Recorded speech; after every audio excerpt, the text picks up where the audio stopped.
CM Punk va bien faire son retour sur un ring de la WWE lors de SummerSlam, et ça j'imagine que ça fait extrêmement plaisir aux fans de Punk. Et bonjour à toutes et à tous, on se retrouve aujourd'hui pour mon récap de Raw du 22 juillet 2024. Je rappelle que si vous êtes intéressé, je suis toujours en partenariat avec la marque de boissons Oli. Il y a de nouveaux goûts disponibles et de nouvelles gourdes, donc n'hésitez pas à utiliser mes codes TotalCatch et TotalCatch 5. Et le show rouge s'ouvre avec Gunther. Il veut revenir sur ce qu'il a dit la semaine dernière à propos de Damien Priest, mais devant un public qui l'a eu avec insistance, il finit par avouer qu'il pensait vraiment ce qu'il disait.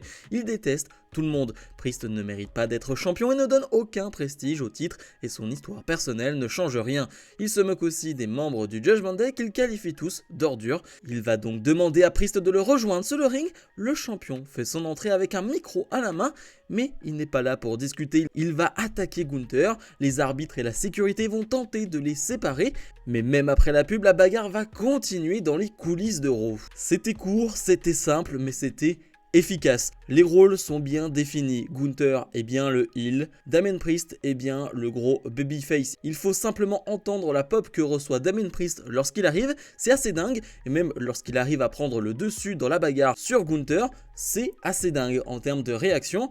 Ouais, c'était un très bon segment parce que Gunther n'avait pas besoin de redire exactement ce qu'il a dit la semaine dernière, c'était plutôt clair, et voir un Damien Priest qui est simplement énervé, qui veut simplement s'en prendre à Gunther, c'était la bonne décision, c'était le bon choix. On a vu une bonne brawl avec la sécurité, avec les officiels, franchement, très bon segment pour débuter ce Raw. Bron Breakker fait face à Ilya Dragunov dans un combat de moins de 10 minutes, un combat qui va déterminer qui sera le prochain challenger au titre intercontinental de Sami Zayn lors de SummerSlam.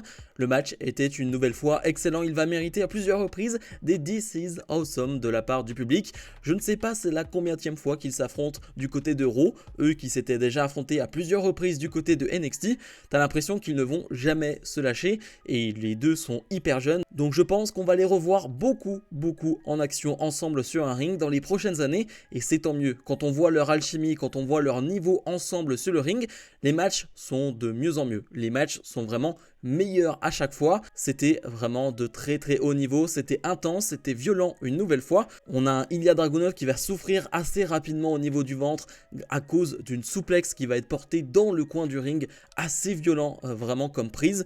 Et puis un Breakker qui est toujours aussi dévastateur, qui est toujours aussi dominant, mais c'est partagé dans le match parce que Ilya Dragunov arrive à revenir dedans. Je pense à cette superplex, je pense à ces edge bombs portées derrière, mais qui ne va pas suffire, et Bron Breakker va porter un spear out of nowhere à l'extérieur du ring, et Dragunov ne peut plus combattre. L'arbitre va décider d'arrêter le combat car Dragunov ne peut plus se relever suite à cet énorme spear.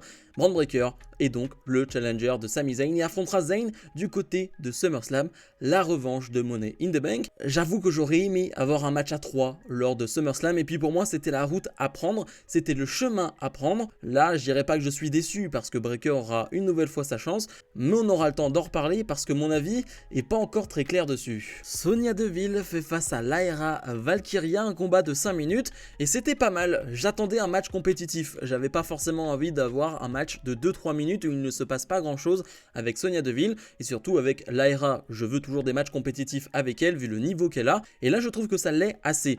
Alors bien sûr tout va se jouer à l'extérieur du ring avec les interventions, mais ce qu'on voit sur le ring dans un premier temps, j'ai bien aimé l'alchimie entre les deux, les bons kicks de la part de Deville et de Lyra. J'en demande un peu plus, je pense qu'on en aura un peu plus, je pense qu'on aura d'autres matchs entre les deux, mais c'était une bonne impression de la part de Sonya Deville. Comme je le disais, ça va se jouer à l'extérieur du ring avec des interventions de Zoe Stark et de Shayna Baszler.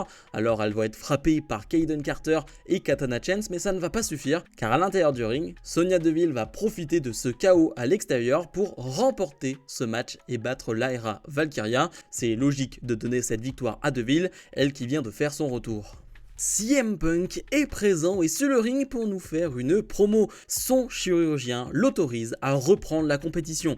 Il appelle donc McIntyre à venir le rejoindre sur le ring pour se battre. McIntyre fait bien son entrée mais il ne veut pas se battre ce soir, pas du côté de Green Bay. Adam Pearce, le general manager, les stoppe d'ailleurs tous les deux parce qu'il ne veut pas non plus les voir se battre. Il annonce officiellement le match CM Punk Drew McIntyre pour SummerSlam, mais avec un petit bonus qui semble avoir été arrangé en coulisses. Seth Rollins sera l'arbitre spécial de leur match. Rollins fait donc son entrée et rejoint le ring tandis que CM Punk et McIntyre se tiennent de chaque côté de celui-ci et confirment la nouvelle aux deux catcheurs. C'était la rumeur du moment, Seth Rollins qui deviendrait l'arbitre spécial de ce match à SummerSlam et c'est le cas. Et je trouve ça plutôt malin parce que ça va permettre de protéger l'un des deux. Peu importe qui perdra ce match, il sera protégé. Clairement, on aura le temps de pronostiquer ce combat dans 2 semaines, mais je trouve que c'est une très bonne nouvelle. Dans tous les cas, voir CM Punk de retour sur un ring, c'est la bonne nouvelle de la soirée. On avait encore des doutes sur sa capacité à revenir sur le ring lors de SummerSlam. Il est bien apte et ça c'est une très bonne chose pour la WWE, pour CM Punk, pour ses fans et puis pour le divertissement en général. Quoi qu'on en pense de CM Punk, évidemment il est excellent au micro, mais on veut aussi le voir catcher. Et malheureusement, suite à cette blessure, on l'a très peu vu catcher, donc je suis très hypé à l'idée de le revoir sur un ring WWE. Final Testament font face à Xavier Woods, Otis et Akira Tozawa dans un combat de 5 minutes. Le match était pas mal honnêtement et surtout une énorme ambiance pour un certain Otis. Le public va s'enflammer dès que Otis va rentrer sur le ring. Vraiment le public va quasiment exploser. C'est assez dingue d'ailleurs, une telle ambiance à ce moment-là, mais ça ne va pas suffire parce que Final Testament vont réussir à prendre le dessus, à remporter ce combat. Après le match, Chad Gable et les Creed Brothers vont venir. Gable veut proposer à Otis de le rejoindre une nouvelle fois, mais Otis va refuser. Gable va ordonner aux Creed Brothers d'attaquer Otis et Akira Tozawa qui vont réussir à se défendre dans un premier temps, mais les Creed Brothers vont prendre le dessus, ils vont vouloir les frapper avec des chaises, mais les Wyatt Six vont faire leur entrée. Sur le ring, Bo Dallas, ou plutôt Oncle Howdy, va s'en prendre à Chad Gable avec le Sister Abigail. Si je suis totalement franc avec vous, il y a une petite larme qui a coulé au moment où Bo Dallas a porté le Sister Abigail à la manière de Bray Wyatt. Ça m'a vraiment ému, c'est sorti tout seul, vraiment je ne pensais pas que ça allait arriver, mais c'est sorti tout seul. Vraiment juste de le voir porter la même prise que son frère, moi ça me rend ému et j'ai trouvé ça vraiment bon. Une nouvelle fois les Wyatt Six qui se comportent comme des babyface parce que venir sauver Otis, Akira Tozawa et Maxine Dupri, c'est un vrai comportement de babyface. Le segment était cool, une nouvelle fois l'arrivée est cool et puis le Sister Abigail derrière, que demander de plus? Pete Dunne et Bronson Reed sont sur le ring pour un combat, mais le match ne va jamais débuter car Sheamus va directement s'en prendre à Pete Dunne puis ensuite à Bronson Reed. Alors Pete Dunne lui va réussir à s'enfuir avant de prendre le Brogue Kick.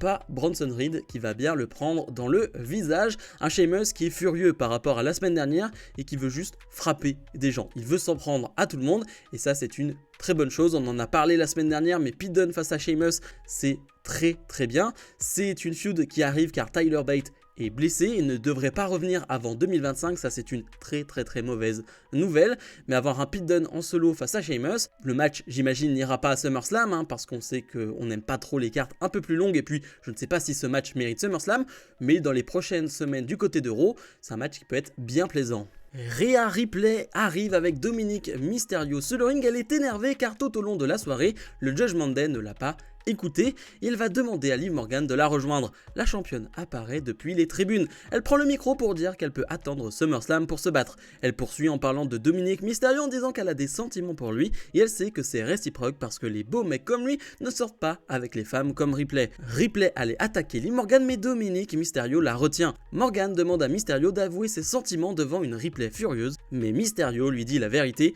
il la déteste. Ripley retrouve alors le sourire, Mysterio lui dit une bonne fois pour toutes qu'il ne l'aime pas, il ne la supporte pas et elle a ruiné sa vie plusieurs fois. Liv Morgan va alors pleurer mais Rhea Ripley, elle, est ravie sur le ring et va même faire un petit bisou sur la joue à Dominic Mysterio. Je vais me répéter par rapport aux dernières semaines, mais j'aimerais quand même que le titre soit un peu plus mis en valeur, j'aimerais quand même que on mette en avant que c'est un match pour le titre. Je le rappelle, c'est un match pour le titre qui arrive à SummerSlam.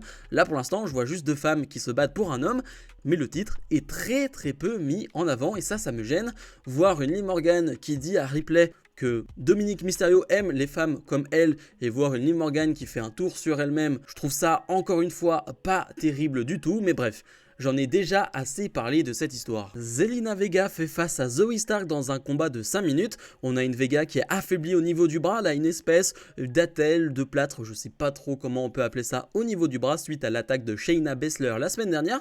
Et le match était plutôt cool, déjà on leur donne 5 minutes, ce qui est déjà pas mal. Puis même, j'ai bien aimé leur alchimie. On a une Zoey Stark dans un premier temps qui est en domination, qui se sert justement de cet avantage suite à la blessure de Vega, mais une Vega qui revient bien dans le match, Tornado DDT, un sublime moonsault, puis ça va se jouer à l'extérieur du ring avec des interventions de Sonya Deville et de Shayna Baszler, mais Katana Chains, Kayden Carter et Lyra Valkyria vont venir. Vega va profiter de tout ça pour frapper Stark avec cette attelle, elle va prendre l'avantage et remporter ce combat. Je crois que la semaine prochaine on a un match 3 contre 3 qui a été annoncé, le clan Valkyria face au clan de Deville, et ça peut être sympa. Et sinon, on donne pas mal de temps d'antenne à Vega en ce moment, et je trouve qu'elle rend bien ses minutes, parce qu'elle fait plutôt de bonnes prestations. Et dans le main event, Sami Zayn et Jey Uso se réunissent sur le ring pour affronter Finn Balor et JD McDonagh. Plus tôt dans la soirée, le Judgment Day avait essayé de s'en prendre à Jey Uso, et du coup c'est pour ça qu'on a ce combat d'une dizaine de minutes.